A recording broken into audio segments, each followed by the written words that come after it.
And we are live, according to the YouTube machine. It is another off-centered episode starring Dustin, that's me, Neo Cards and Comics, or Fleo Snards and Glomics, depending on who you ask. Whoa. And flipping Thomas Jefferson, Steve. How we doing, guys? Thomas Jefferson. Man, distinguished gentleman. How did I earn that title? What's going on? How was your day? Let's start with today, and then we'll go backwards because I know, Steve, you were at Cards HQ, and we want to hear about how awful that experience was. So how was everyone's day today? I ripped a box of Bowman. Oh, did you? Yeah.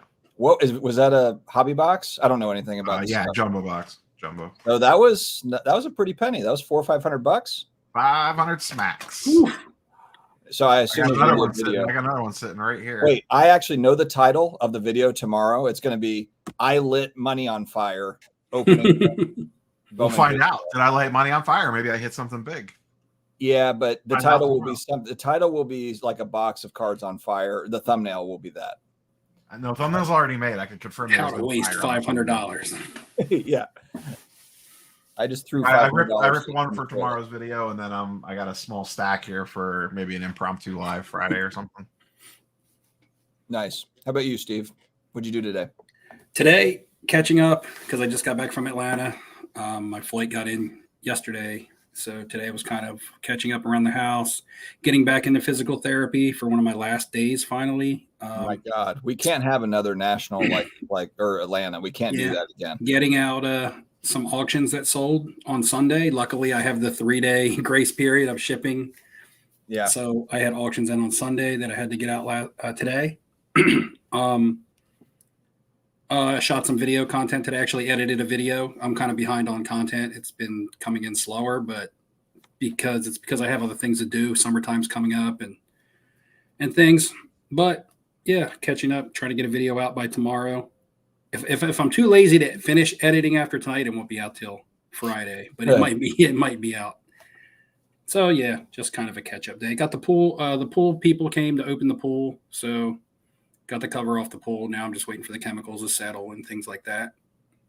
So my wife was just yelling at me like 20 minutes ago because there's a bird nest that's like basically like hanging. We have this like wreath thing that's hanging on the front door on like two of them. And there's a bird nest with eggs that's been like set up behind it. And so she wanted me to help move the bird nest so that I guess we didn't have birds fly in the house. So that's what I was doing about 10 minutes ago.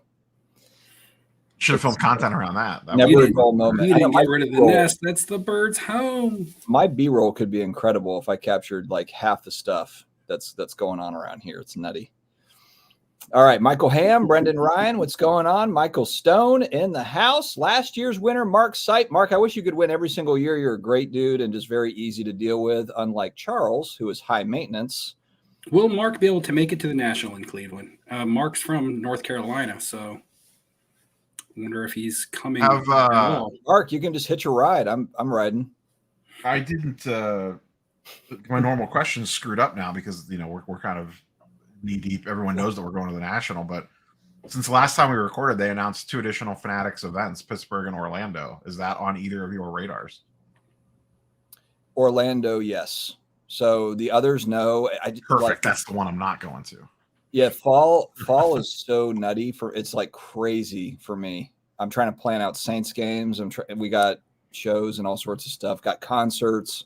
There's no way I'm making it to the other ones. But I heard Orlando is supposed to be like a 900 table event, or so like a card show. I'm excited about that one. I hope I can make that one.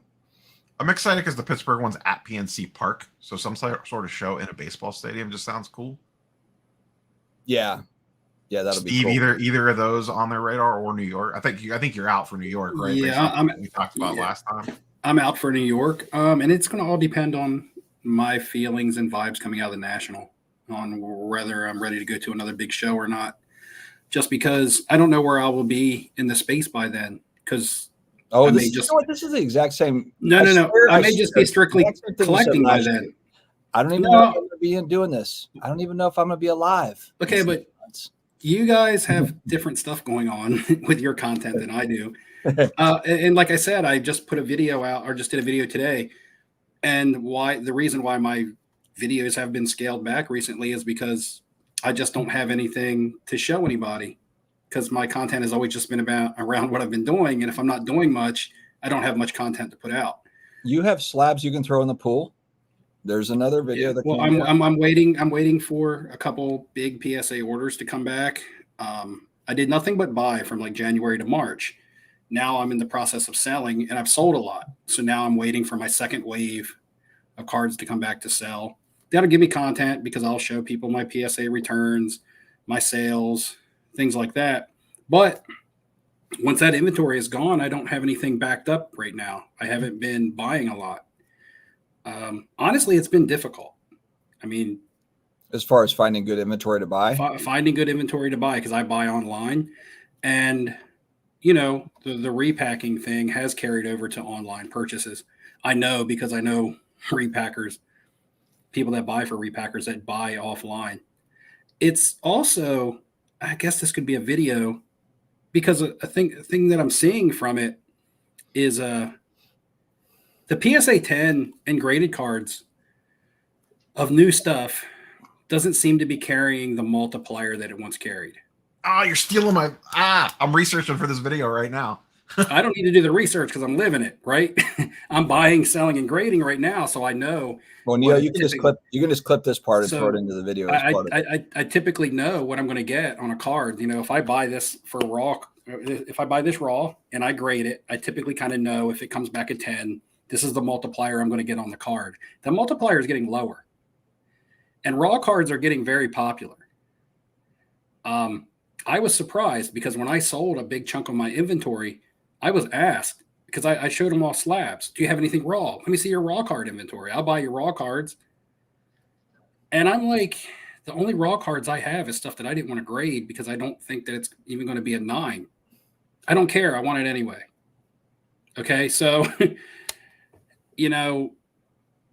don't know. It's making raw card purchases really tough as well online. We already knew it was becoming tough at shows.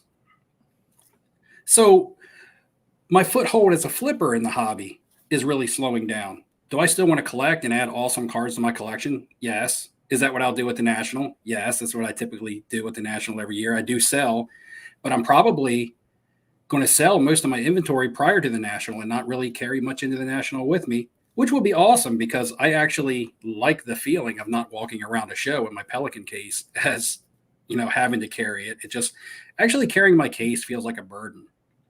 But when I don't take it, then I miss opportunities. Like the one trade night. Remember, Neo, when I showed up at that one trade night, I didn't have my Pelican case with me, because that day I just didn't want to carry it around. And then I get to that big trade night at Lowe's Hotel, and I'm like, well, damn, I wish I had my inventory with me. So, FOMO of that exists with me when it comes to carrying my Pelican case around, although I prefer not to carry it around. I'd rather just look. I tried to lose your Pelican case at the cafeteria. Yes, you did. We did find it. I'm telling you guys, you got to go to with a case that fits inside a backpack. It's a game changer. For those that don't know what I'm talking about, was it Atlantic City? I think it was Atlantic City, actually. It wasn't. It was in Atlantic City. I went to go grab a sandwich, and Steve was like, hey, can you, because he had two Pelican cases. I was carrying the smaller one, and I went to go pay at the register, and I paid and I grabbed my food, and then forgot to grab his smaller Pelican case. And fortunately, I was kind of walking. I was probably 100 feet away. I wasn't right next to it. I was like a fair enough distance away. No, I saw you. I was like, where's my case? And then Steve was all pale and white when he saw me. And I'm like, man, he looks sick. And then he walks up and is like, where's my Pelican? No, he didn't do that. But he was like, Dustin, where's my case? And I literally turned around and just sprinted back to the register. That was the case. That had all my high end in it too. That literally had like $10,000 or $15,000 of cards. That had big cards. I would have loved the video of you having the right to check for that. Yeah. How me and Flip and Steve are no longer friends. How I ruined that. You'd have been taking sponsorships, everything under the sun to pay off that debt. Yeah, that would have been. I would still be paying for that. What's up, Mangini? You'd be hawking Batman shirts on Whatnot to pay off Flip and Steve. Italians with all the emotions. That's right. But I mean, so on the tail end of what I was talking about, what does that leave after that, right? What does that leave from a flipping standpoint if you're Oh, trying to make money? Where does that, I can tell you. if raw ultra graded really thins out and doesn't make it worth it? Bowman U, my friend. Bowman U. That's where I mean, I'm not saying I'm making millions, but there's plenty of flip opportunities with Bowman U with the college stuff. I don't know, but where does it stay, right? Like once it's off your hands, you don't have to worry about it, right? But where does a Bowman U card ultimately end up? Like I've always been Well, super firm believer that you need to have cards that are going to end up with a collector. I've got some sweet Drake May stuff, like UNC, Go Tar Heels, Inscription. Like I think there's collectors for certain cards. I mean, look, if for certain colleges too, Alabama or Georgia, or you've seen that USC, there's people that just collect college, stars. Mm-hmm. The other thing is PSA 9s aren't carrying the value of raw cards in a lot of cases either. That's been the case for months. It's because people would rather buy a raw card because it might be a 10, right? So that's the mindset. Okay, that card's raw. It might be a 10. I'm not sure what it is, but it might be a 10. So I'd rather pay a premium for that might be a 10 than buy a 9. And then you might get an 8, you might get a 10, you might get a 9, but it's just it's a weird space right now. And I'm glad that flipping is not my livelihood. That's kind of like the video that I'm putting out today. Yeah. Is as I see videos that a lot of vloggers put out and they talk about how I make a living flipping sports cards full time. Right? You see that one quite a bit by different vloggers. And my video today is just asking them a bunch of questions like, what is your definition of making a living?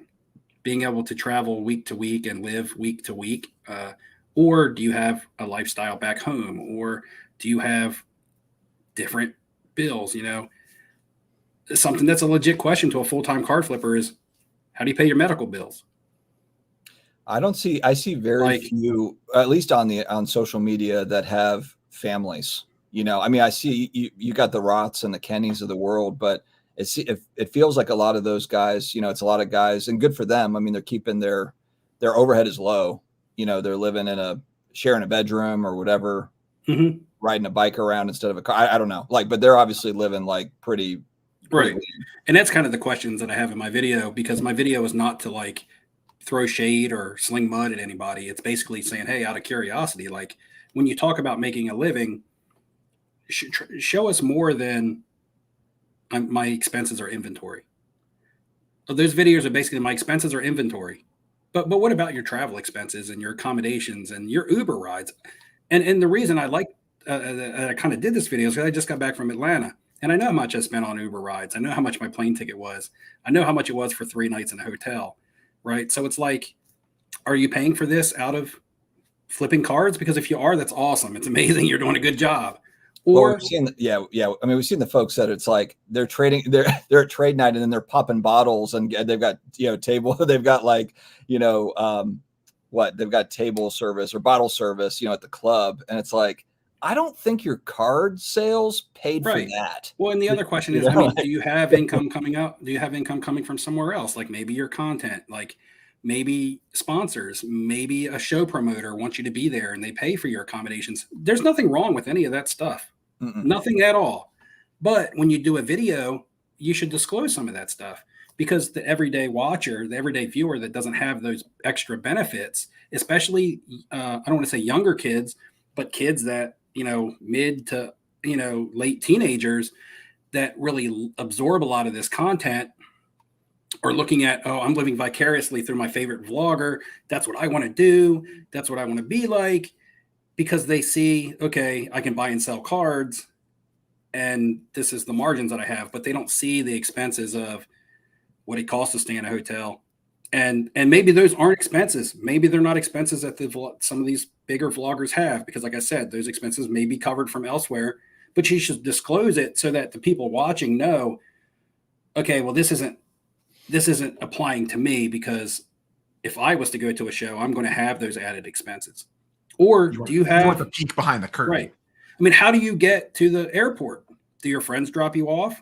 Do you Uber? I mean, even going to an airport, you either got to drive your own car, which means you have a car payment, or car insurance. You definitely have car insurance. You have to have it, right? That's another real life bill. Are you paying your car insurance and your cell phone, which you're doing all your deals on, with your flip money, or do you have extra income? That's a good question, Steve. I wonder if the parents are still paying for the auto and the health insurance. I'm just curious. Because I'm paying for mine. I'm paying for my. Do you have mortgage? Do you have rent? Do you have mortgage and rent and all the expenses that go with owning a home, all the way down to your landscaping, all the way down to cutting your grass, even if it's you that does it, right? It takes gas, right?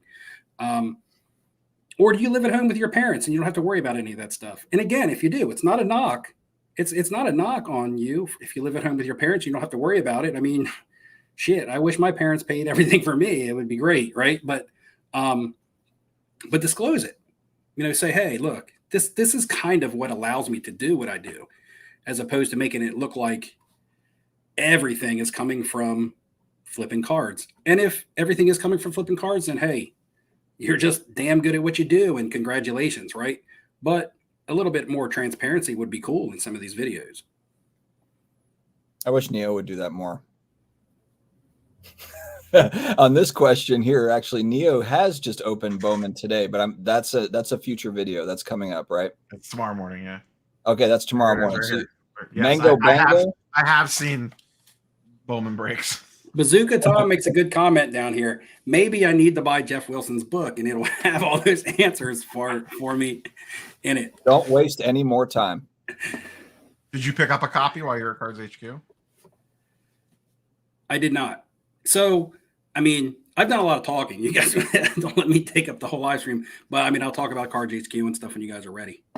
Well, we do have a pickups question here, and I'm gonna take a second to show off my largest pickups ever in the history of. You got all the big fire. Like, you've been getting big. Like, the cards that you're adding to your collection right now is the stuff that I want to add also throughout this year. But to start the year off, I've been building up a bankroll off of flipping. So when I go to the National or somewhere, I'll be ready to buy what I want. Yeah, I mean, that's kind of where I've been trying to work up to, and I'll still be paying off some of this stuff too. It's not all, it's not all paid off, but it will be here fairly shortly. Mark has been buying a lot of stuff on Golden Marketplace at very good prices.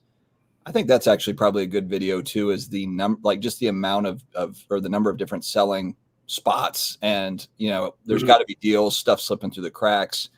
This was the. I'm going to imagine that Golden Marketplace thing is going to dry up with the PSA vault kicking. Yeah, that was a good video that you did today on that. So this was, I hate the glare, but anyway, this is the 84 star came in. And it's a PSA. What kind of slab is that? It's a PSA 5.5. What kind? What kind of slab? Hey, in the red slab mag. What's it in? It's in the slab mag, right? I'm still waiting for that slab mag to throw off the tower. I assume you're cracking that. I assume you're cracking that and sending it to SGC, right? Absolutely. And then we've got the matte graining, the art to Bart. Guys, just like with these cards, I might sell everything and just go into art to Bart and Star Jordan. Like, that's all I've got. Maybe I'll just have like 5 cards in my entire collection. That's all it'll be. But yeah, those are not typical pickups. I just sharing those because asked about the pickups. But yeah, if I don't buy another card, like PC card for the rest of the year, I'd be completely fine. It's only May. We still have the National to go. Now I'm buying cards, but I'm doing the SCV, the Bowman U. Oh God, I'm gonna have all the Bowman U quarterbacks. You guys are typically the ones that have all the fire at trade night. I'm actually gonna have the new QB stuff at trade night, so that'll be kind of fun. I might not have that much fire this year. It all depends. Steve, you might be out of the hobby the day after the National ends. I'm going home. Yeah. Well, I'm going to the Rock and Roll Hall of Fame while I'm there, so maybe I'll get into music and I'll start doing music videos instead. Let's cross over before we go deeper into chat. The National giveaway is coming up. It's actually not as close as I thought. We still have 3 months? We have less than 3 months. Ooh, it's May. We got to do the giveaway in June so that people have a month to prepare. It's gonna be May. So probably like 70 some days. I think, probably to the 6 weeks away from the giveaway, maybe 6 weeks away. If you pull it up, they have a countdown clock on their page. So, I mean, I want to do the giveaway by June 25th. Right, to give people 30 days or so to. Yeah, because people are going to have to request off work, and if they need an airline ticket, 76 things like that. days. 76 days. Okay, so 18 Steve, hours. for those that might not know what we're talking about, if you can just kind of give a brief rundown, and then I've got a little wrinkle that I'm adding this year that I'll throw in on the end. Okay, so hopefully everybody in the comments knows, but they may not. This will be the 4th year in a row that I've done a giveaway on my channel for the National.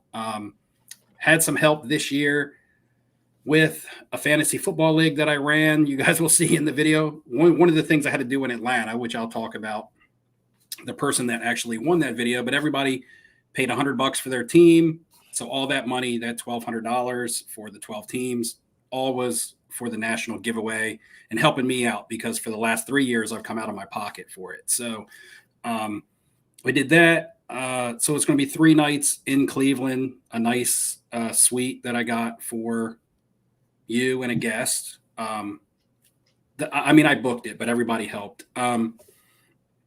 And so, yeah, it'll be for a guest. There's going to be $1,000 in cash has been raised through my stickers. So anybody in the comments, man, if you guys got one of those 302 downtowns with me and Daisy on it, or just one of the Crazy Daisy Color Blast stickers that I did, man, that was crazy, because that raised $1,000 for me to give to somebody for the National.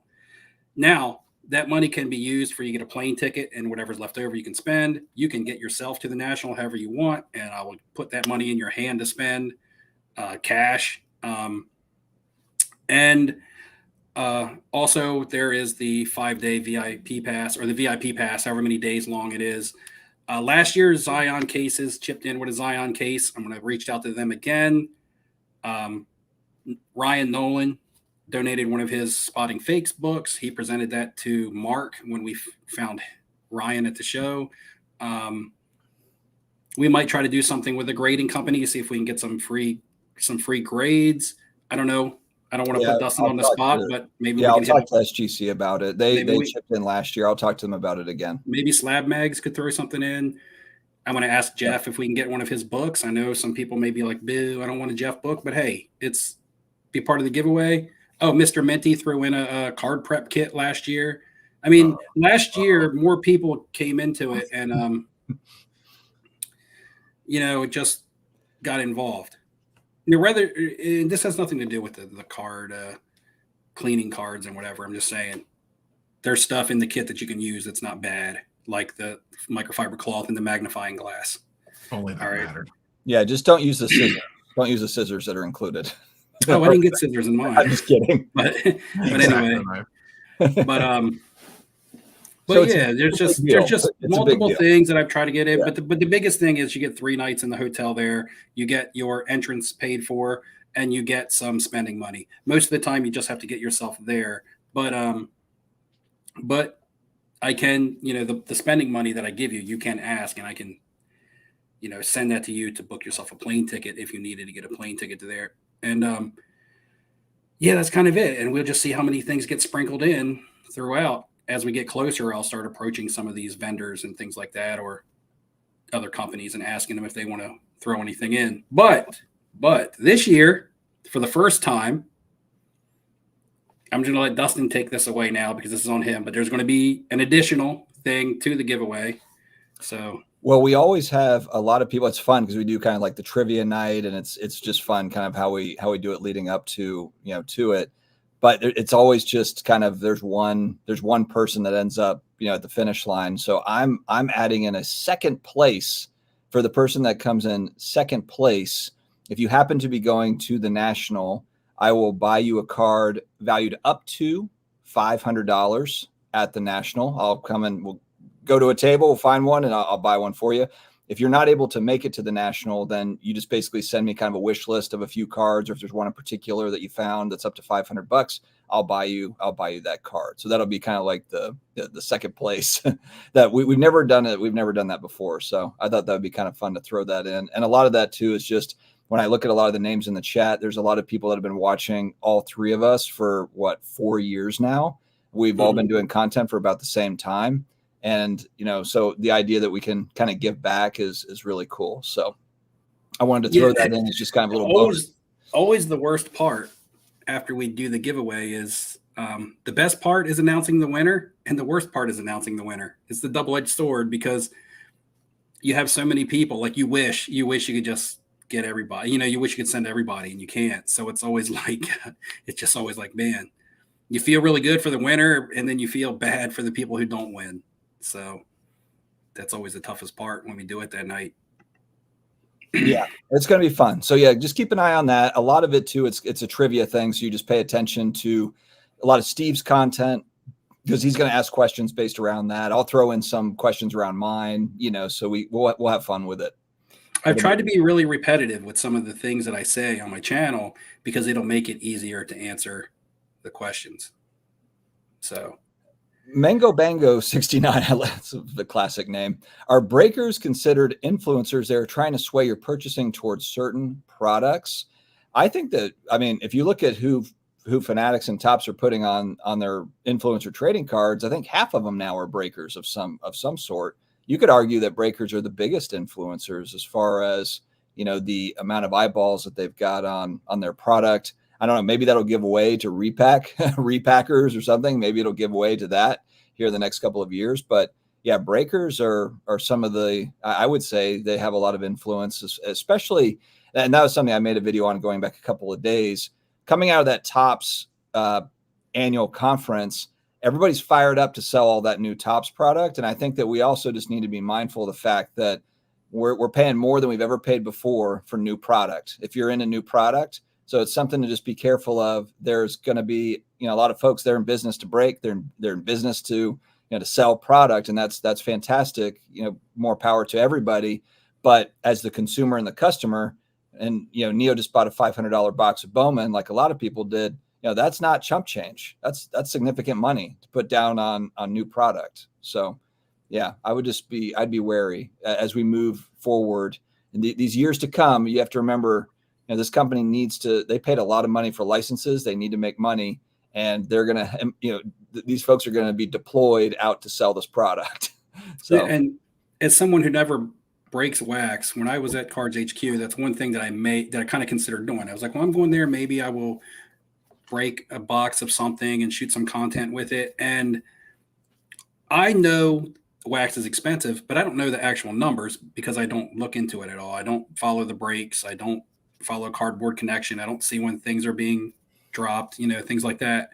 And then I saw the prices of a lot of the wax in the store, and I was just like, I can't see myself spending this much money on a box of wax. It's just not what I do. Even though I could get a little bit of content out of this, it may be a little enjoyable, even if I don't get a card, opening some packs. But there wasn't a product in there that I felt there was a lot of product, don't get me wrong. But for the price points, I just couldn't justify buying any of those products for a fun rip. I did look at some of the Star Wars stuff, and I think I was in there actually on May 4th, and they were setting up for a big Star Wars break at Cards HQ in one of the booths. It was like all set up fancy, and I saw them in there. I believe Allie was the one breaking it. Yeah, she did a big break for May 4th. That she was in there setting up and stuff, and for that break that night. And I almost bought a box of Star Wars stuff, but then I was just like, what am I going to do with these Star Wars cards if I don't get a card that I want?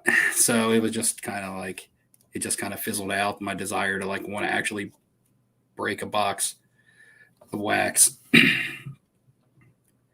Yeah. I don't know, Rob, you're out of all three of us, you're the one that really opens up new product. And I know that you do that partly for content too. It's a good content thing where, you're opening the box and talking about it. But what's your thoughts on new product? New products drastically out of whack with reality in regards to pricing for a common person to be able to open one. I've done the video breakdowns last year where, I leveraged every, I bought 8 boxes of Topps Chrome at the National, and I used everything possible in my, to my advantage, and barely broke even. That was with getting national promo packs and selling those for massive amounts of money, grading everything, content. Like, even with all that stuff thrown in, I barely broke even. And that was with like every trick in the book that you could pull out. I mean, it's the video that I recorded on the box opening tomorrow. I basically opened, like, the opening of the video was like, you're probably going to lose money on this. Just buyer beware. Like, don't FOMO into this stuff. Especially this week, when these new releases come out, it's all everyone's talking about. You're seeing all the hits online. Then you're like, oh man, I really want to open a box of that. I mean, at least there is, like, you could get, I picked up some $30 blasters today. So if you just want to scratch the itch, you could grab a couple $30 blasters. Oh, yeah. That's not too terrible. But to rip an actual, like, jumbo box, I don't know. And I was watching, I don't know if you got a chance to watch it yet, Dustin. Jeff had Card Collector 2 on his podcast today.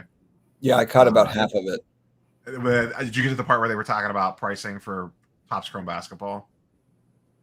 I think it was the back half. So. You might not have.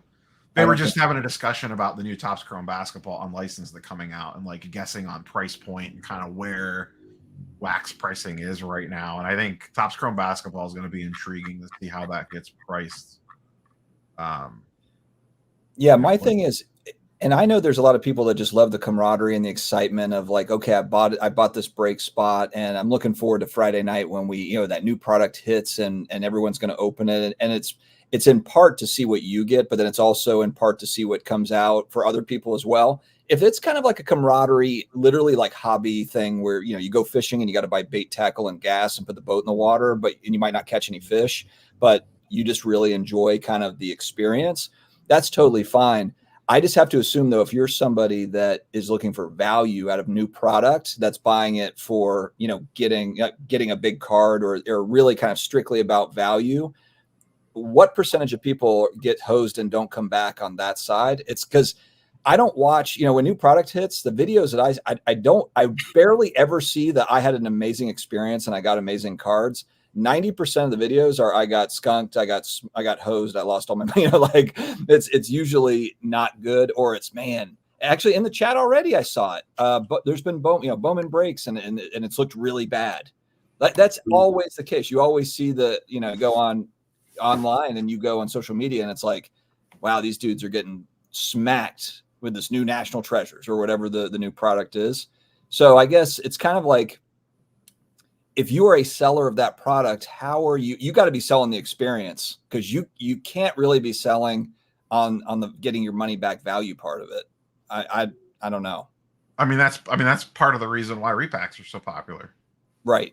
Because the even if it's not necessarily the monetary value, the way that I've discussed this with videos in the past, the way that you feel after opening a product is almost as important as, did you get a big hit or not? Because you could open a box and lose 40%, but if the experience of opening it was enjoyable and you got some cool stuff, even if it's not paying for the box value, but by the end of it, you're like, oh, okay, like I had a good time opening this. I hit some cool cards. I'll send a couple of these things off for grading. We'll see what'll happen. That's one thing, but that doesn't happen that often anymore. So the experience of buying into a repack, and even though you might lose 30% on that, at least you might have a cool card in your hand. Like you might get like a PSA 10 case hit of someone, even if it's $300 less than what the break spot was. At least you feel better after that. And at the same time, though, you're kind of seeing where it looks to be, especially I've seen on the Panini side, where they're really watering down those products. So it's like the pricing is still the same or higher every year, but you're seeing player worn jersey. You're seeing, you're seeing basically a Fanatics jersey and a card. Like the quality of the actual product coming out is not getting better, but the price is still going up, or it's at least staying the same, and it's very, very expensive. So I think that the manufacturers are probably going to push that until they can't sell it. Because right now, I mean, hell, like Bowman comes out, if they sell it and they're able to dilute the product and it's still selling out and the breaks are still filling and all that, then it's like, what's their motivation to put out anything, to either cut print run or to put in better cards in the product? Like they have zero motivation to do that. If anything, they'll just keep on diluting it more. they'll just keep on diluting it more to see like, hey, where's that equilibrium? Because people, hey, if they're going to buy this, then we're going to sell it. So there's a comment. Go ahead. At 9:8, there's a comment at 9:18 from Jack. It's 22 minutes old, but he's still in the chat. I'm still here. Yeah, I'm still. That's exactly where I was. So here's what I'm noticing about the pricing of certain cards. We talked about the market right now is being heavily a lot of inventory is trading hands through repackers. It's not a secret. Now, the repacker that I sell to specifically looks for cards between $100 and $500. So I sold 16, 17 slabs to a repack buyer last week on Instagram in that price range. Now, I had some cards that are $400, $400 raw comps that I graded and came back PSA 10s. They were not interested in those cards unless they could get them from me for $500, right? Now they were willing to pay their cap of $500 for those cards, which is over raw card value. And they're willing to pay more because it is a PSA 10. But once they reach their cap of, okay, I don't want cards over $500 value because the price of my repack doesn't call for that. Now, there might be repackers out there with all kinds of different price ranges. So this is what I'm seeing from my experiences. Funny thing is, last night I got Instagram messages from 2 repack buyers that knew that I had inventory, asking me for anything between $1,000 and $1,500 because they were buying chasers. Okay, so the chasers are, of course, self-explanatory. The cards that you're after, the cards that you're gambling for, your hits, your big hits in your repacks. So they're padding the repacks with 100 to 500. Once the repacks get full and they need chasers, then they're coming back out and saying, okay, now we're ready to buy our chasers between 1,000 and 1,500. I guess they don't want to buy their chasers. It would make sense. They wouldn't want to buy their chasers first and then have a hard time filling their repack product up with lower end inventory while they sit on a high end card, right? So, but that was my first experience with that. And apparently word got out, I don't know how, to multiple people that I had inventory at home. Now, some of those cards that they didn't want to buy, a week and a half ago, they do want to buy now. So it's a good thing I didn't fold to their $500 cap. I have a Patrick Mahomes card that raw card value is around $350. In fact, one of them just ended on eBay for $370. I bought one months ago, sent it to PSA. It came back at PSA 10. Regardless of whatever multiplier you want to put on that, even if you put a 2x on it, it's a $700 card, right? So they were willing to give me $500, but now they're willing to say, hey, now I'm ready to up it up because I'm looking for chasers. So if you're targeting repackers, which is probably the smartest thing to do right now, that's the ballpark that at least I'm playing in and the experience that I've had personally. And everybody else's might be different. But they're contacting me for inventory. I'm not having to reach out to anybody. So this kind of plays in with anyone paying anything over $250 on modern. They are. And in PSA 10s, it just depends on the cap if you're selling to a repacker. Which kind of tells you as a buyer, if you're looking to flip, the kind of cards you need to try to get. But that's why you're seeing the raw cards, downtowns and case hits of pretty much anybody going for that price range. It could be a hot rookie from today. It could be Matt Stafford, right? It could be Aaron Rodgers. It could be a downtown of Earl Campbell or a retired player. All of them are bunched in the same price because the repackers will buy them up at that price. So if they're going to sell any lower, the repackers don't allow it. They buy it. It goes up. They don't go over that, but they don't go over a certain price because most people that are trying to make money off the card are going to pull out at a certain price because they got to try to leave themselves room. A repacker will still pay top dollar. So that's why you're seeing a lot of cards, regardless of kind of what the card is, as long as it's as long as the card is popular. You notice I'm not saying player. As long as it's a popular card, it doesn't always necessarily matter who's on the card. People just want certain cards right now, and you're seeing them all being lumped together in the same price range, regardless of who's on the card. So that's just kind of one thing that I'm seeing, which is weird trends, and it's a little difficult to. It's really competitive. It's really competitive in that 200 to 400, or it's really competitive in that price range to buy. So do you see repackers, at least in the short run, kind of eliminating flippers or just kind of flipping opportunities is kind of what you're pointing to? It's making it tougher, but you know what? Like I said, it's a business, and I don't do it for a livelihood. I do it for fun. And again, right now it's a phase. I don't know how long it'll last. I think it's going to last a little bit longer than I would tend to lean on the longer side, as long as product. This stems from what you guys were just talking about, the price of product and your return on investment, or your return on your purchase when you buy product, your value in that box. The repacker thing is a direct, it's a direct result of that. And with breaking continue to go on, people break and they get cards, but it's not necessarily cards that they want, right? You might get a great card, but you're like, well, that's not a player that I like or a card that I like. Yeah, it's somebody likes it. It might be valuable, but a lot of the stuff that's coming out of breaks is being sold back into repacks. And it's keeping people. A lot of breakers are also selling repacks too, so that they can just source their own inventory.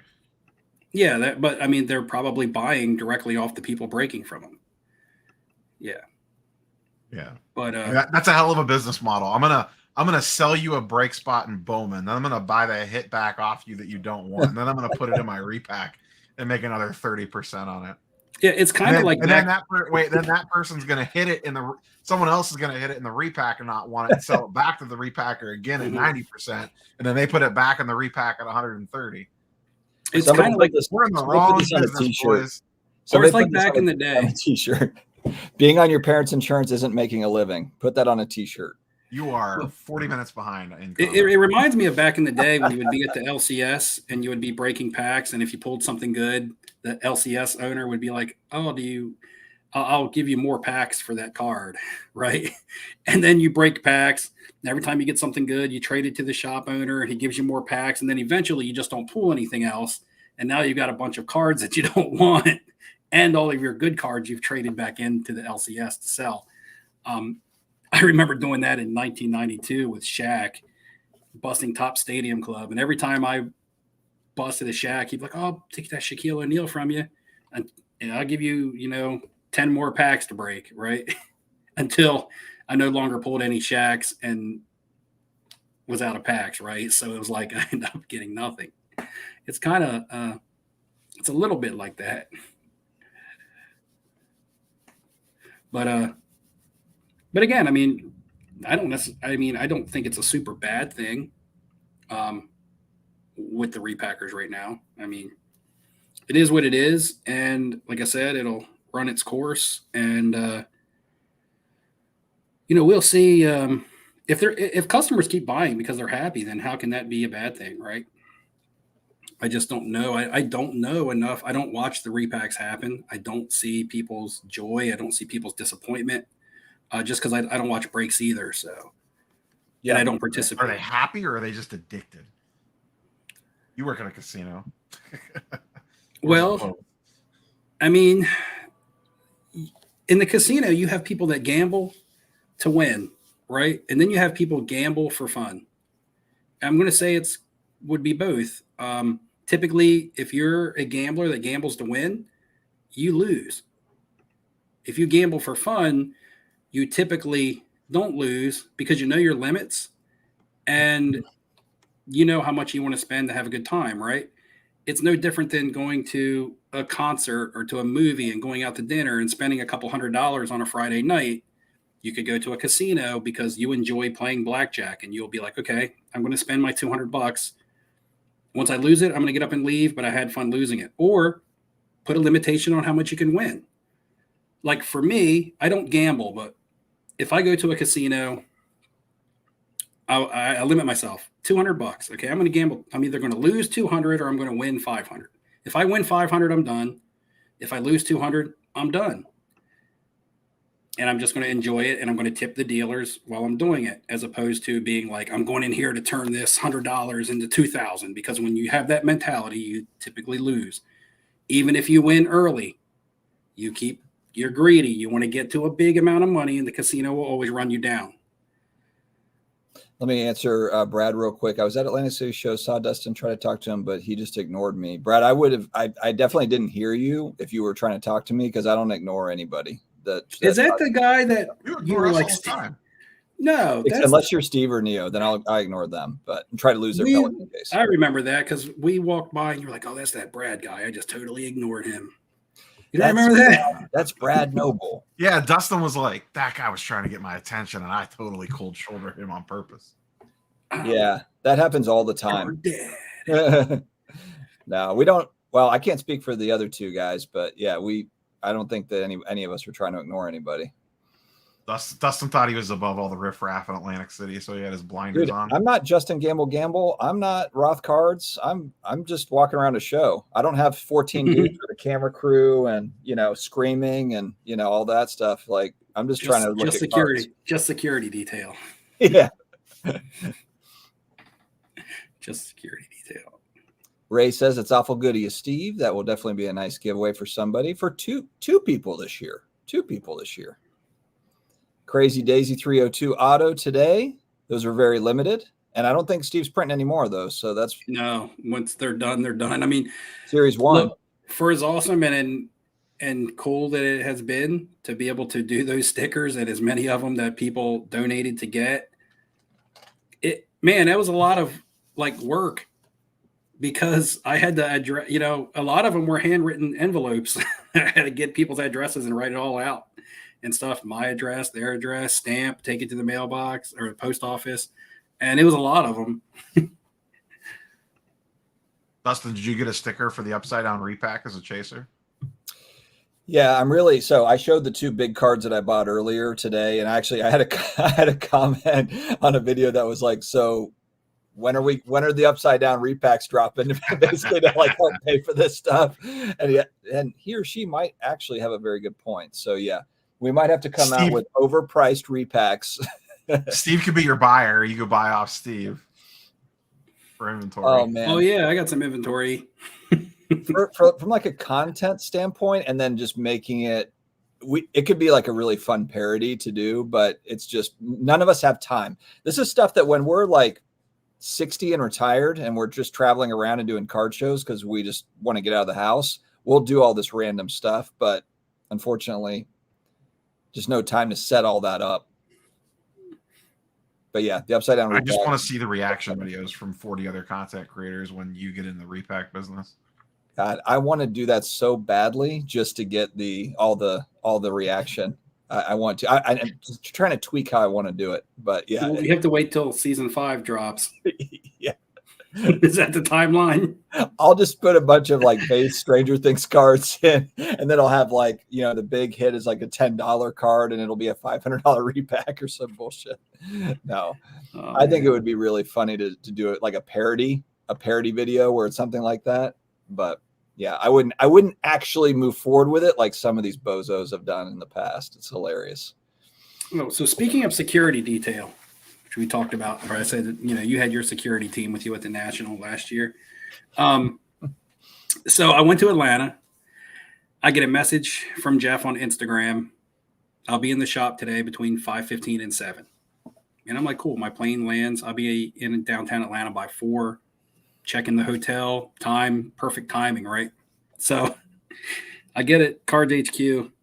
I go in. So I'm carrying a spinner case, right? Because this ring came with a case, like a display case that spins the ring around. So I'm carrying that with a ring inside of it. And I walk in and I'm like, these people are gonna wonder what in the hell I'm doing in here. So I look, I don't see Jeff. I kind of walk by the office and the door is open, like what seems to be the main office. He wasn't in there. And so I'm wandering around, and I'm like, well, shit. wonder if he's even here. So I said to the person at the register, I'm like, look, is Jeff in? And they're like, I don't know if he is or not. And I'm like, man, he's here, right? That was such the answer. I don't know, so screening, I'm being screened, right? Yeah. Okay, this is buffer number one. Well, you're wearing flip-flops. I wouldn't have trusted you. Right. I'm like, look, I'm holding a ring. I'm holding a big ring. It says sports card investor on it. I said, I just came here. I just landed. I flew down from Delaware. Jeff was in a fantasy football league. And he told me when he was going to be here. And I'm just here to drop that off. They're like, likely story. Yeah, sure. Buddy. Yeah. Well, yeah, exactly. You guys are right. So then it's the second wave of defense. All right. Well, let me get the store manager. I don't have a problem with the store. I don't need the store manager. Let me get the store manager. So store manager comes. Who are you? I'm like, I'm Steve. Right. Steve. I'm Steve. I'm like, Jeff told me he was going to be here today. I have this ring here. We did a fantasy football league for the national giveaway. He participated. He won. I'm here to present him with his prize. He's expecting me. What'd you say your name was again? I said it's Steve, but you may be flipping Steve. Crickets. Nobody knew who I was, right? Why did your wife record all this? First right? name flipping. It would have been great. Flipping, last name Steve. Look, I'm not exaggerating this. This is not a story either. This is a true story, 100%. Did Teapot gatekeep you? He wasn't there. So then the manager's like, well, let me see if Jeff's here. I'm like, he's here. I'm like they don't know that Jeff's in the building. Do you need me to show you the Instagram message that he sent me telling me to be here? Oh, you faked that. Oh, you photoshopped that. Oh, no. We don't need to go through all that. I'm just like, it's not going through all that. I can just show you right here. I'm holding this ring. I'm starting to get sweat prints on the case because I'm carrying it around. So they're like, Jeff, there's a sweaty guy out front that's got a ring with your logo on it. Meanwhile, the Atlanta PD's pulling up outside. Yeah.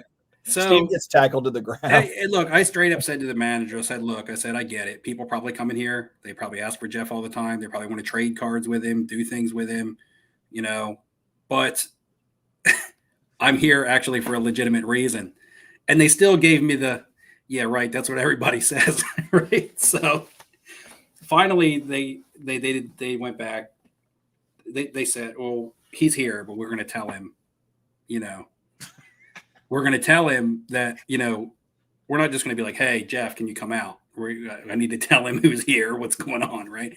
So, I mean, it was like going through security and shit. So he finally came out, and he was like, Steve, what's going on? Look at the ring. And then he shot the content that he put on Instagram where he showed me giving him the ring. I don't have any content. I didn't shoot any content in there. But if anybody checks out Jeff's Instagram, you will see where I'm giving him the fantasy football ring in my flip-flops and my Delaware 302 shirt, baby. And after you were done recording content with him, did you turn and look at the store manager and the kid working the register and be like, I freaking told you? No, I was just like, man, I'm going to talk trash and get some wings. You guys are getting fired. You guys are getting fired. Do you know who I am? I was born. Yeah, you didn't drop the you don't know who I am card. I didn't go carrying on them. No. It was just God. It made for a fun story. To your point, though, it is probably right. I'm sure they get a lot of interesting characters walking in there being like, is Jeff in? I can tell you, and this is true. As he was walking from the back, like office door to where I was at, just that little bit of maybe 30 yards, he had somebody approach him with a card and say, hey, would you be interested in trading this off of me? So I get where that was coming from because he was like, I don't have my cards here with me, but the store might be interested in it if you want to talk to one of the dealers that works here in the store. Right. So he probably gets that a lot because just in that little interaction with me, he had somebody approach him before he could even get to me and shake my hand. and try to deal a card with him. So, you know, he's famous to his viewers, right? I mean, he's got a lot of viewers, and a lot of people in the hobby want to do things with him, just like you see him want to do with the vloggers or with Card Collector too. You know, they do a lot of deals with people because people want to do deals with them. So speaking of that, going back to that interview that we were just talking about, did they ever, I saw a chat comment asking about, did they actually throw out numbers for what they thought that Topps Chrome basketball was going to cost? They made it sound like it's probably definitely not going to be $250. They were. Oh, yeah. Ryan was saying like Bowman U basketball with Victor, the one from a couple years ago, like sell on the secondary market for $300 or $400. So that's unlicensed college product for the basically. So what's the difference between that and this? And now you're talking about Wemby autos, LeBron autos, Curry autos. Right. Yeah. So I still don't think it's going to be like, when I did a video, people in the comments were like, this is going to be $1,000 to $2,000 a box. And I don't see that. Maybe the secondary market drives it to that price, but I just don't think there's any way in hell Topps puts that out at $9.99 a box or something on their website. Probably when it first comes out, it'll pop off, but then I don't know. I mean, hell, who knows? Now, for Michael's question, you bought 2 megas, right? I bought megas. They're not actually out yet. Those don't come out for another month. Oh, okay. I bought blasters. What's the ones? Oh, the ones you opened were blasters. No, I opened a jumbo. I have another jumbo. Oh, a jumbo sitting here, and I did order some megas off Fanatics, but they don't release until the 1st of June. Shrinkflation in cards. Brett, you kind of nailed this. I'm totally on board with the new product. Just it's going to get more expensive, but the value is not going to rise with the price. It's going to be, I think it's going to be rough next few years. Every product's like Chronicles nowadays with all the insert chase cards. Well, Steve, I remember, okay, so let's go back in time a little bit. I remember you telling me like Bryce Young downtowns, for example. Let's just use that as an example because that's a big like repacker card. And just to speak to what we're talking about with stuff getting watered down, I remember you telling me going back months like, hey, there is like a ton of these Bryce Young downtowns. Whereas if you go back like 2-3 years, that was a fairly limited case hit or, that was a fairly limited card. They're not limited anymore, but the repackers pay up. Like the repackers are probably keeping those prices up for kabooms and downtown specifically. Yeah, it is. And I had a conversation with a repack buyer the other day, and he was really talking because, so the downtowns, they fall in the price range. That's more affordable, right? Once you start getting into color blasting kabooms, you get elevated a little bit. So so when I said, what types of cards are you looking for? They said, eye appealing. It has to be something cool that when it gets opened in a repack on whatnot, the person sees it and they're like, oh, that's a cool card. Oh, that looks neat. I said, well, that's all kind of an opinion, right? I said, because I think some inserts or some case hits are cool and I think some aren't. But it wasn't even like necessarily the rarity of something. Now, case hit was the word being used a lot. I want case hits. Do you have any case hits? Do you have case hits? Not even necessarily numbered parallels. It was like, we're looking for case hits between $100 and $500, raw slab between $100 and $500. So I got into a talk with him about, man, do you realize how printed the downtowns are now? Because I got into just a general friendly conversation with the person talking about cards in general. Once the business end of it was done, now the buyer is somebody that I also know from the hobby, without disclosing any names. But so we were just talking. We talk about life. We talk about other things. When we're not talking about business, we separate business from personal, right? So I was just like, man, downtowns. I almost did a video on this because a case hit, the rarity of a case hit is circumstantial, or, the rarity is a direct relationship to how many cases are printed. Yeah, there's 5 times more cases than there were. So when you're looking at products that the downtowns come out of, they come out of a couple different products, and they come out of the products that they print a lot of product of. More cases equals more case hits.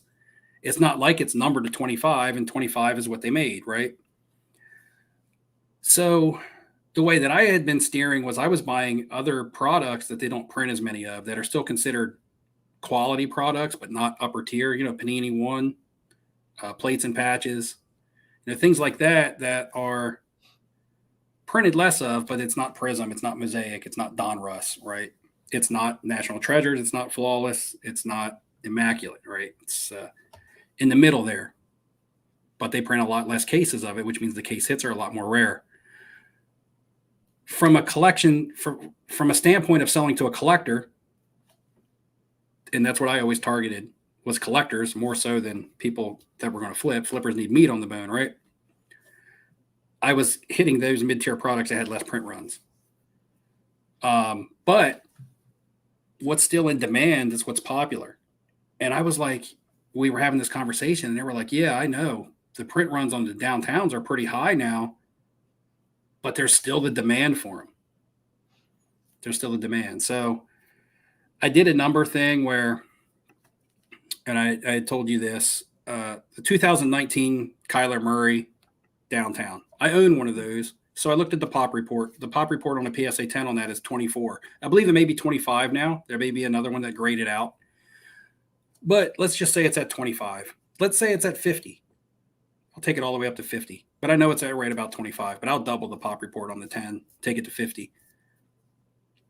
The 2021 Trevor Lawrence in a PSA 10 is like, I believe, close to 400. And I've talked about this before, but okay, they were both the number one draft pick in their class. They were both the big quarterback coming out. They were both the chase cards. They're going to both be graded. So it's not like one is a gradable player and one isn't. One wasn't in demand, one wasn't. And just the difference between 2019 and 2021, the pop report. Now, this doesn't give you a print run, but you can kind of use it as a gauge and say, okay, there's 25, and like I said, I'll round it to 50, Kyler Murray's. There's close to 400 Trevor Lawrence's. Now, when I talked to you about Bryce Young downtowns a little while back, they were selling for about $300 all day long. Buy it now on eBay. And there was just tons and tons and tons of them listed. And I was like, man, I could buy a Bryce Young downtown all day long for $300. But there's so many of them. There's so many. Now you go to eBay, there's not many, and they're more of a $450 card. I don't think that has anything to do with Bryce Young's market as an individual player as much as it does the market on downtowns. So even in a time when they're printed a lot more of, the demand on them is still a lot higher than it is for other cards. So, and maybe the demand is high on them because they do look cool. They are a neat insert. They are a case hit. But also a lot of people may not have done the number crunch and have realized that, okay, they're not necessarily as rare. Well, that's, yeah, you nailed it right there. You nailed it. But I mean, think about like the average person I see in a YouTube video that is talking about kabooms and downtowns, they're like 16 years old, or they're whatever. Like that's kind of what that younger crowd is looking at and trading out of and selling out of. I get they're cool looking cards. I mean, I like them, but kind of to what you're saying though, that's what concerns me is I don't think that a lot of folks pay attention to those types of numbers. They're thinking, oh, downtown kaboom, that's a case hitter that's rare, not realizing that over the years it changes. It doesn't stay that way. And the same players keep getting downtowns and stuff put out every year. And it's supposed to be city theme based, right? And I just feel like if you have one in 2020 and you have one in 2022 and 2020, 2021, 2022, 2023, like at what point do you get to the point where, oh, it's their first downtown that's more valuable? Well, the first one's probably typically going to be more rare because they were printing less. Or do you go by the design and the look of the card? Okay, well, the 2021 looks like crap, but the new one from 2023 looks awesome.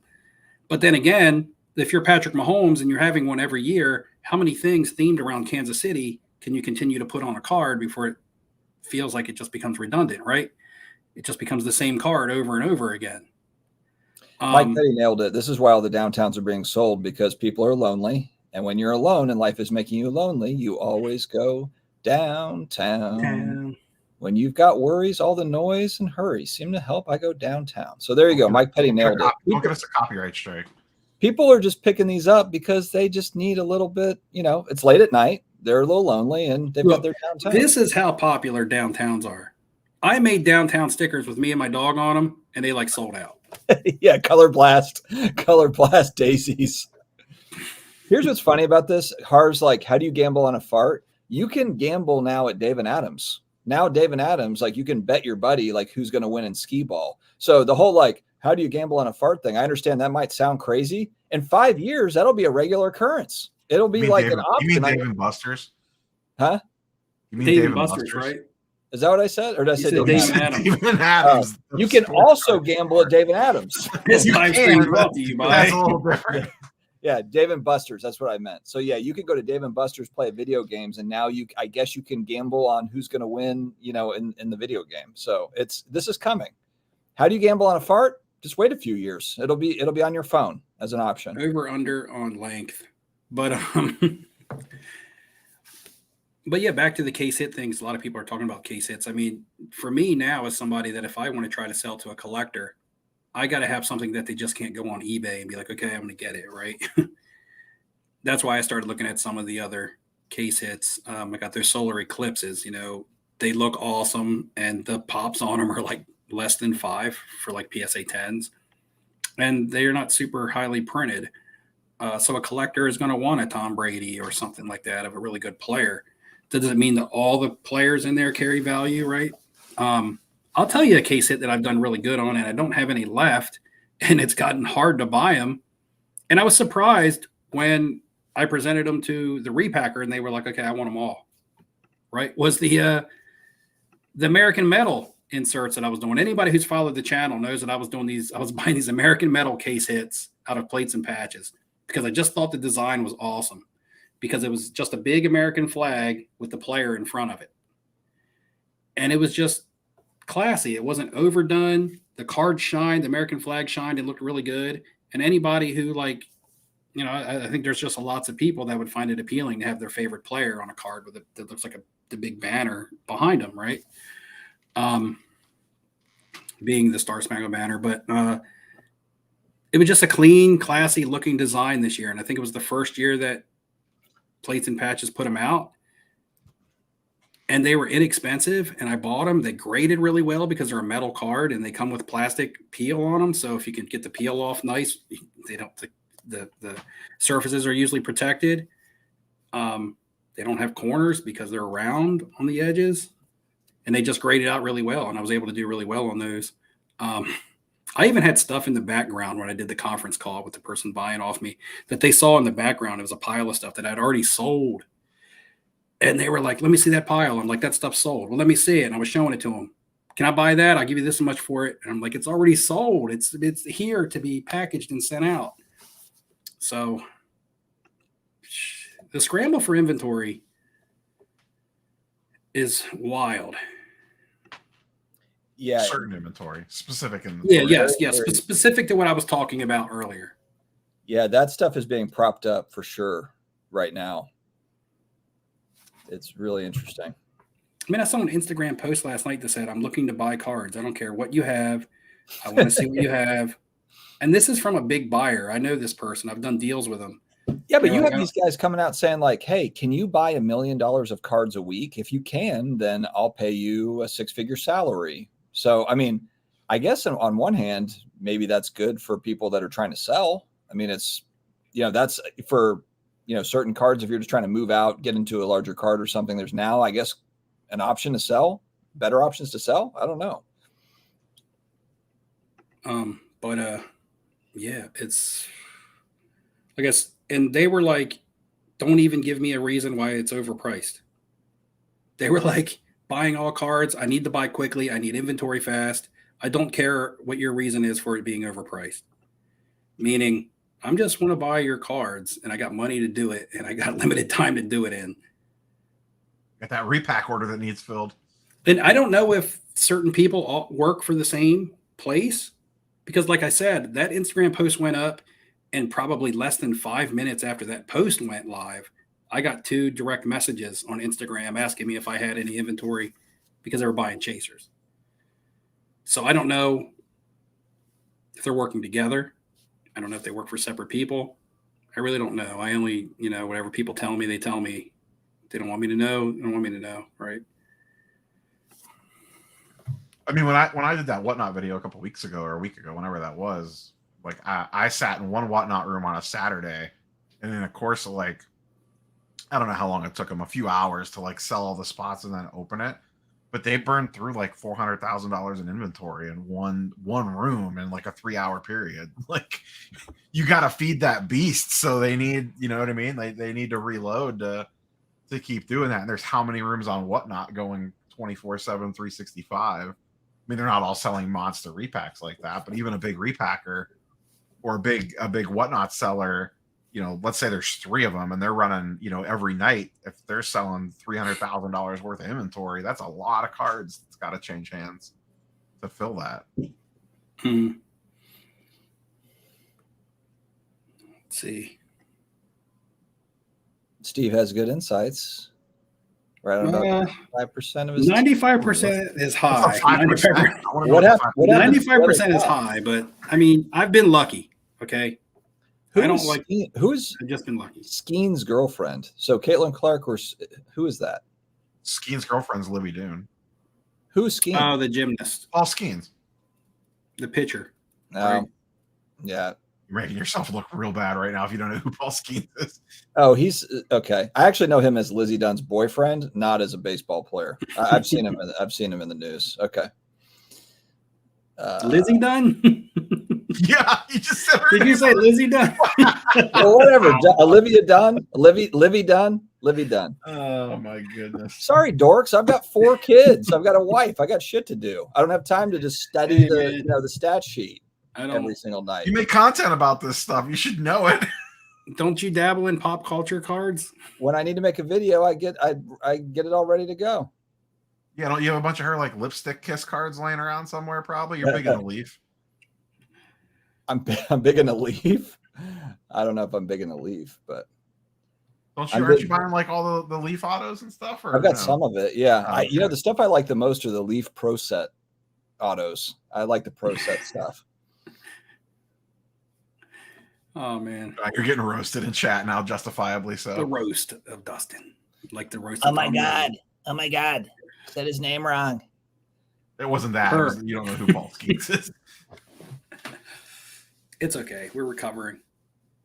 And then we're only 3 minutes behind on content. I look forward to the free hit. I'm not the baseball prospect guy. Look, if it's not my son, if it's not my son playing baseball, then I'm really kind of like just. Do we get an update on the flag football?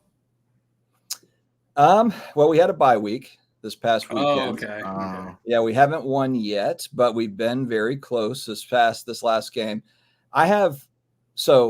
There's basically 5 teams that have played together since they came out of the womb. And then there's my team where it's everyone else that's signed up and we're kind of thrown in and trying to make it all work. The expansion team. Yeah, I've got the expansion team. We lost 25-18 the last game. So we were really battling. But yeah, no, it's been good. Oh, 25-18. So you scored more than once. Like usually you score on the opening drive and then that's right. Opening drive, they make then they figure out your playbook. So exactly. Okay. What are we getting a Saturday morning live stream of you coaching? Well, yeah, it's the fun. The funniest part is like we have to like really work on emotional intelligence.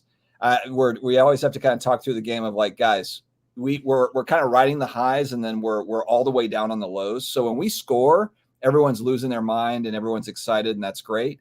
When they score, everyone flops to the ground and is crying, and it's like, I had him. And it's like, we don't have time. We can cry after the game, but we need to get on to the next play. So stuff's going to happen. We need to work through that. Again, 8 and 9-year-olds are still kind of working through their emotions. When does there's no crying in flag football speech get busted out?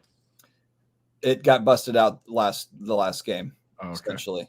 Yeah. it's the word. Well, we have a word of the week, and the word of the week was positivity or something that we talked to them about. Like they kind of add in all these things. It's funny because the league is all about, like, it's not about winning. It's just about having fun, making sure everyone gets the ball. All the other coaches are trying out to be like an NFL coordinator. Like, they're out there to win the game. They're not out there to talk about positivity. It's really kind of funny. But right. So You it's play to win the game, Dustin. You play to win the game. It's Rick Moranis. So you're Rick Moranis, and the other coaches are Ed O'Neill. Yeah, it's been fun. And actually, my youngest is having a lot of fun with it. So win, lose, or draw, or I guess lose, or lose. Everything is still on track. My son did tell me, he's like, Dad, the one thing that we're missing, I mean, I know we're out there trying, but we don't have an advanced playbook. And neither do I. A piece of me died inside. So basically, son, you're saying it's coaching. It's not you guys out there playing the game. It's coaching. I'm like, I can't coach you guys getting faster on the outside. Like, I can't coach you guys like cutting them. Like we do, like, literally spend 20 minutes on. We have to cut off the sideline. Like, if I watch someone else run 40 yards down the sideline to score, like, it's like in basketball, step on the baseline, make them run over you, like, make them come back inside. Like, do not let them get the outside and score. We got to teach them angles, man. Dude, we got to get out there with a protractor. Yeah, it's amazing. It's like, once you get in there, mind your gaps. Yeah. Well, the sad part is when they do cut back, they still do well, but at least I don't want to see someone run it up the sideline for a touchdown. I mean, look, a lot of these kids are lightning fast, but still. Oh, you know what we haven't talked about? The draft. Going into the draft, we wrote our 5 picks down. Oh, the NFL draft. Yeah, the NFL draft happened since our last. Which, shout out, we got 200 people that are watching, so thank you all. I was just kind of going off for a minute about flag football shenanigans, so thanks for hanging in. We're at the 200 mark. So NFL draft, Steve, you start with your thoughts. I mean, the first 4 went exactly like I called it, but Minnesota ended up getting J.J. McCarthy, but they didn't trade up to 5 to do it like I thought. But they did did they trade up 1 spot to do it? Yeah, I can't remember because I was watching it at work. But I knew I called Daniels to the Redskins because that's just what the Redskins do. They need a quarterback that can move because they can't block. So they passed on Drake May for that, I believe. And Marvin Harrison Jr. went to the Cardinals, like I said. Kyler got a big contract for Kyler, man. If you don't get him a weapon in there, you're going to upset your quarterback again. But Michael Penix, I mean, Kyler Murray's all out of excuses at this point. He's had Hopkins, and now he's got Harrison. Yeah, but he was really good with Hopkins, and he was good with Marquise Brown until he got hurt. Then last year, he was okay. I mean, when he came back, actually, he looked good. Kyler Murray did. I mean, I had him on my bench in multiple fantasy leagues because nobody drafted him because he was going to be hurt for a while, and he was actually, he was playable. But yeah. Michael Penix going to Atlanta. I mean, I thought that was kind of crazy. That's like when the Packers took Jordan Love. Remember, because like the Packers lost to the Niners in the NFC Championship game in 2019, right? And they're like, okay, we need one more piece to put us over the top. And they go out and they draft a backup quarterback that's going to sit behind Aaron Rodgers for a couple seasons. Didn't really make a whole lot of sense.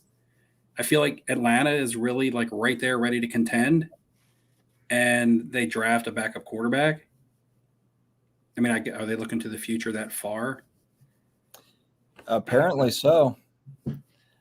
I saw something to the effect of, like, it had something to do with Mahomes or something, to where, like, I think this, like, some teams look at these quarterback prospects and think like, hey, there might not, we might not see a prospect like this for a couple of years. So, like, we got to take them when we can, if they feel that high on him. Penix is kind of an interesting one. My brother was distraught because obviously we're Saints fans, and he was like, if we don't pick Penix, I'm not watching it all this season.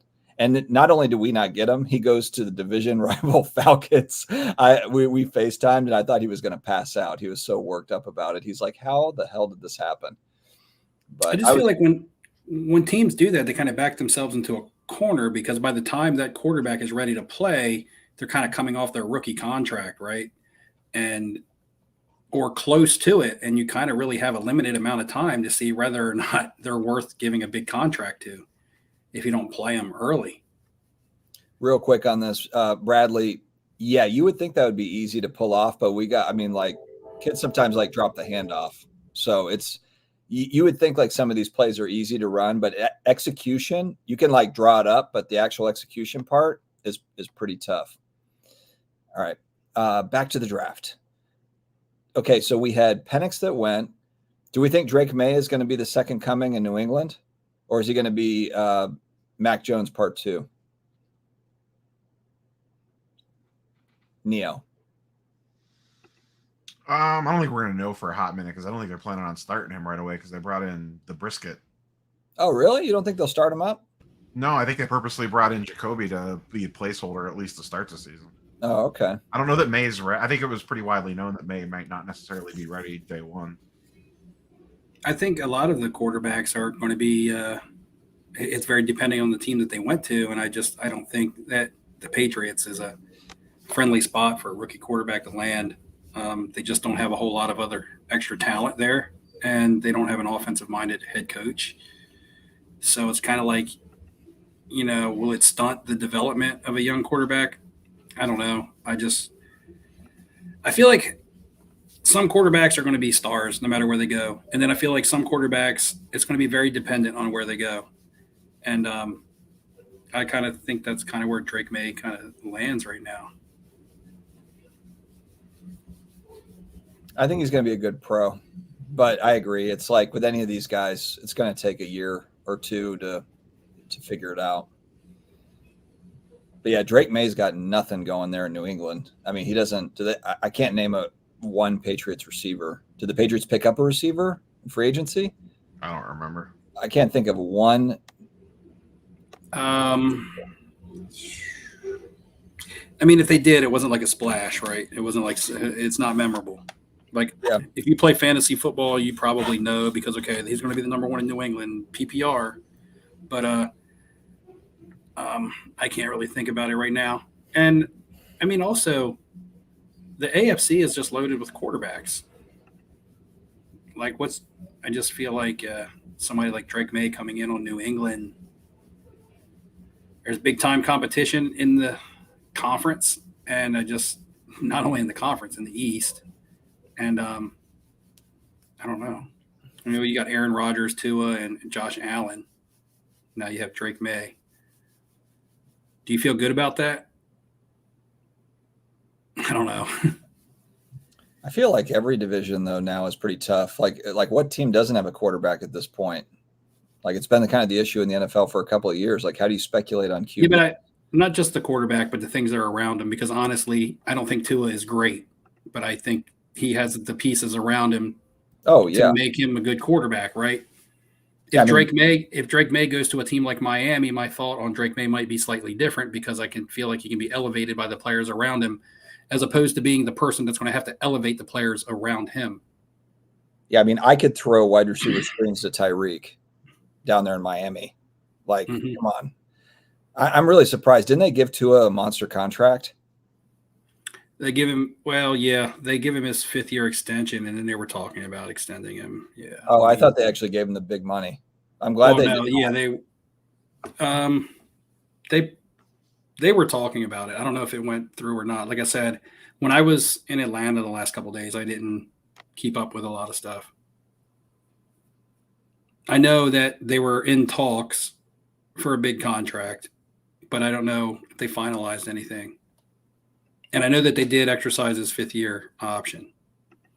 But that goes back up to where they said that Michael Penix the owner said he was going to sit for 4 years. I mean, you're going to have to exercise somebody's 5th-year option before you even see him play. Maybe it kind of works out. Maybe it's more of like, hey, is Kirk Cousins really going to play 16 games for the next 3 years? Maybe. Right. That's probably not. So maybe even if like Penix is not named the starter, he probably still plays over the next couple of years because he's getting time in if Kirk has to sit out or whatever. Is there any players from this draft that make an immediate fantasy impact that are automatically fantasy relevant? Harrison and Neighbors, and I was going to say, the 3 wide receivers. Yeah, for sure, and maybe even Brock Bowers. I thought about Bowers, but man, I hate that situation. I mean, it's not your. I mean, you're right, but I just think we'll have so much opportunity. Where did he go again? Did he go to the Jets? Raiders. That's right. So that's either Minshew or O'Connell, right? And then, of course, 35% of the target share is going to Devontae Adams right out of the gate on a team that's going to want to run. So I think Brock Bowers is talented, but I don't know how much. I don't know. I just don't like the situation. I mean, he's definitely number 4 on that list. I would take all 4 wide receivers. Yeah, Harrison will go in the first 2 rounds. Well, Bowers is, yeah. I mean, for fantasy purposes, I probably take Bowers because he's going to be targeted a lot. He's going to be the bailout option when the line doesn't hold up. I mean, like, you got Devontae Adams on that team and Bowers. Jacoby Myers, he's a target hog too. Yeah. Well, I'll be picking him in the first round of the fantasy football draft. Not the first, but I'm happy to take Bowers. Yeah, I just think Marvin Harrison's draft capital in fantasy will definitely probably be around pick 14, somewhere between 14 and 16. So you're gonna have to get him in the second round. Yeah, he's automatically wide receiver 1 there in Arizona. Yeah. But yeah, fantasy still a ways out, but just trying to project. Neighbors, I don't like the situation either. He should get a bulk of the looks, but Daniel Jones, man, that's rugged. All right, guys, we're right at about the 90-minute mark. Do we want to wrap? Are there any other topics that we want to hit on? Well, do you have any updates on the Pearl Jam concert? No. I'm going to it. Okay. That's the update. You didn't know when you were coming into town or anything like that? Oh, yeah. I mean, we're going to come in the morning of. So it's on a Thursday night. We're going to start driving like Thursday morning. Take off Thursday, Fridays, drive in Thursday morning. So probably get into Baltimore like early afternoon.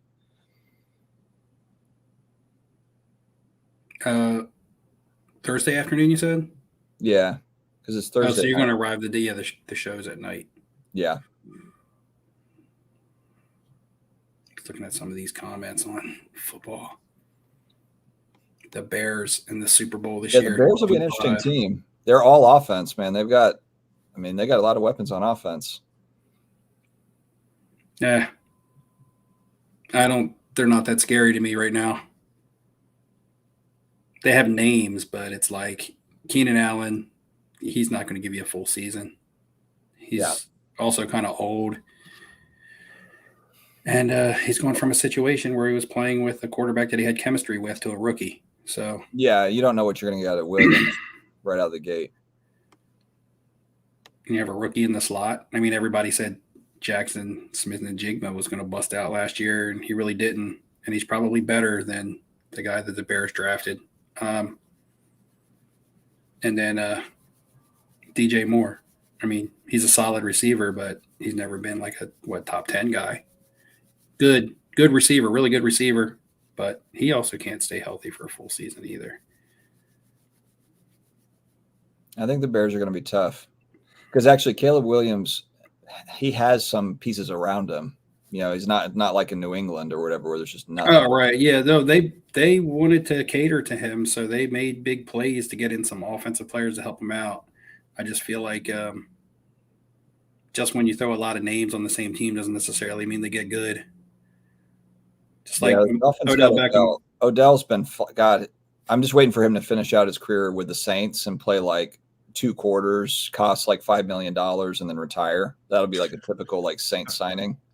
Yeah, but it's like I remember when the Browns traded for him. I was so excited. I mean, he's a name. He's a name at this point. But I mean, as somebody who used to be a Dolphins fan, the way that I look at Odell Beckham is he'll catch a couple first downs and maybe some red zone targets, right? He's not going to. He'll catch a couple first downs, be a locker room cancer, and then leave your team. I mean, he's not going to be the 1 or 2 option. And Miami wants to run a lot. I mean, we ran the ball almost more than anybody did last year. Success rate, and that's Tyreek Hill's team, then Jalen Waddle's team. Odell will spell Hill, and he will line up in the slot some. He'll catch, like I said, he'll catch some first downs, maybe a couple touchdowns. But like anything over 600 yards, I mean, that's just, in my opinion, lofty. Well, I like that the national media has got the Saints ranked like 30th out of 32 teams, which is exactly where we want to be. Because anytime the national media says we're like Super Bowl favorites or we're a Super Bowl dark horse or any of this crap, it always ends in disaster. So I'm really glad that everyone's just writing us off. Expectations are low, and we can shock the world in the fall. Isn't Derek Carr still your quarterback? Yeah, Steve, still our quarterback. Okay. We got the 49ers. We got some new coaching staff, offensive coaching staff. So we're not going to be running Pete Carmichael's offense we've been running for the last 15 years. So teams will actually not know what's coming for once. That'd be good. I don't know, man. Derek Carr managed to make Chris Olave a fantasy bust last year. Chris Olave he'll catch the 60-yard bomb down the field with one hand, and then you'll throw him a 15-yard hook route, and it hits off of his helmet and bounces off. That guy, I mean, I watched every game. He was inconsistent as hell. I'm not saying Carr's, Tom Brady, but It could Carr be throwing in them ducks. no. Them ducks are hard to catch. We didn't protect him either. Our first round pick was the right pick. We had a good draft. We got a tackle that we desperately needed. So yeah, we'll be all right. We'll be all right. Miami reached at every position, but I don't really care because the Chiefs got the player that I wanted them to get. The Bills traded back with the Chiefs to let the Chiefs get the receiver that they wanted. How smart is Buffalo, the team that can't beat the Chiefs, gives their draft pick to the Chiefs so that they can get the wide receiver that they wanted? Oh, man, you can't make this stuff up. Yeah, but with the Chiefs, it's just like any receiver, Mahomes, like any halfway decent receiver, Mahomes is going to make look good. Like they were that guy Rice that's getting in trouble or whatever. Like they don't care. They're going to just fill his spot with somebody else. Yeah, well, it's Olave got a lot of targets. Olave had plenty of targets. He had plenty of opportunities. It's Marquise Brown. The Chiefs signed Hollywood. Yeah, they got Hollywood, but then they also drafted a speedster. They drafted the fastest receiver in the draft, I believe. Yeah. So they traded up because I think they only traded up one spot, right? They traded up one spot with the Bills. Well, I guess the Bills didn't want him, but they don't have any receivers either. They have they brought in an old guy. They brought in Chase Claypool. Oh man. Crazy. Oh. All right, boys. I think that I need to wrap. It's 10:40 Eastern. Got to work on your playbook. I've got a whole I mean, I'm going to run through the plays myself in the backyard before I talk to go buy like Madden 93 or something and update your playbook. Yeah, well, when I first started, I was like, okay, we're going to do a lateral, then we're going to do a throwback, throw back across the field. Like, no, we just need to work on handoffs and pulling flags. Let's start there. And you try to hit them with the annexation of Puerto Rico. Well, like I said, the first series of the game, did I tell you how we did? Did I tell you about how I was calling for a bomb? Did I tell you this? You faked them out. Yeah. You're playing mental games with those kids out there. Yeah, that's the only way we're going to score is if I'm basically like trying to – because the defense is – well, no, they're seriously like calling out the plays. They're like watching the lineup and they're like, it's a run to the right. Watch 13. It's a run to the right. So we got to use motion. You got to Omaha. Yeah. Only one kid – only one – and there's all these rules too. Only one person can motion at a time. Well, isn't that – okay, yeah.